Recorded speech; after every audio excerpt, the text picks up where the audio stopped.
China's Belt and Road Initiative is a strategy that was initiated by the People's Republic of China in the early 2010s. The plan connects Asia to Africa and Europe through land and maritime networks. The goal is to improve regional integration, increase trade, and stimulate economic growth, while will also drastically increase what China can influence in these regions of the world. The name Belt and Road Initiative was decided by China's Xi Jinping in 2013.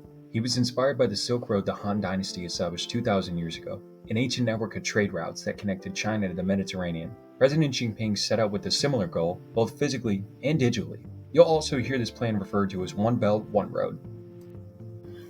According to experts, the Belt and Road Initiative comprises a transcontinental passage that links China with Southeast Asia, Central Asia, throughout Russia, and into Europe, and that is just by land. A 21st century, almost maritime Silk Road, sea route, aims to connect China's coastal regions with Southern Asia, the South Pacific, the Middle East, Eastern Africa, and into Europe as well, throughout both land and air, digitally through infrastructure and networking.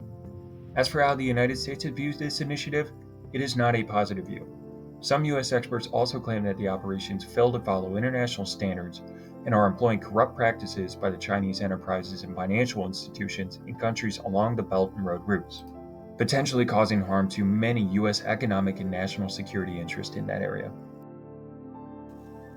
The Trump administration initially sought to, what experts say, enrich and refine the Indo-Pacific strategy and introduce multiple policies and measures related to economy, security, democratic policies in government, and other efforts with making the goal of a free and open Indo-Pacific. Trump also took aim at the digital Silk Road. He created a clean network program that demanded member states not use equipment and technology provided by Chinese companies when building their domestic digital framework. His administration also gave major punishment to companies like Huawei and ZTE when they were found to be skirting U.S. guidelines.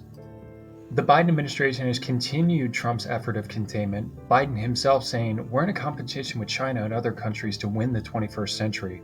He said China believes the U.S. cannot compete with it in the 21st century, and with the rules and potentially unfair practices China abides by, many experts believe this. Arguably, the biggest blow the Biden administration has made to the Belt and Road Initiative came unexpectedly at this year's G20 summit hosted by India. India Prime Minister Narendra Modi and President Biden co-chaired an event on the Partnership for Global Infrastructure and Investment, or PGII.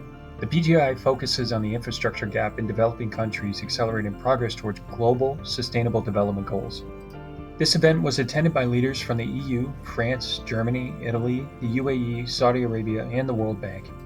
Those in attendance agreed upon railways, a shipped rail transit network, and road shipping routes. This strategic effort and agreement stole the show at the G20. The plan strengthens economic ties and fosters development across Asia, the Middle East, and Europe. This collective moves towards creating an integrated and sustainable global economy centered on clean energy, digital connectivity, and secure supply chains following agreed upon international rules and transparency. This poses a direct challenge to China's Belt and Road Initiative that reportedly blindsided the Chinese at the summit. Now, countries in that region have an alternative for infrastructure development and economic cooperation. Many have called this a direct countermeasure to China's increasing influence in that region of the world. So, what can be done? China can't reduce shortcomings that the U.S. can exploit to win over countries that may be on the fence about choosing a side, or, ideally, choose partnership.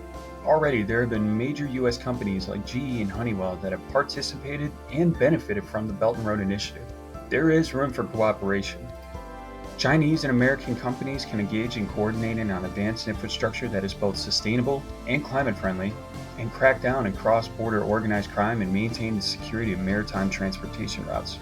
On November 1st, the White House announced that there are plans for Jinping and Biden to meet sometime this month in San Francisco. And these agreements will be something that is going to be discussed. Both countries do have a choice in this effort.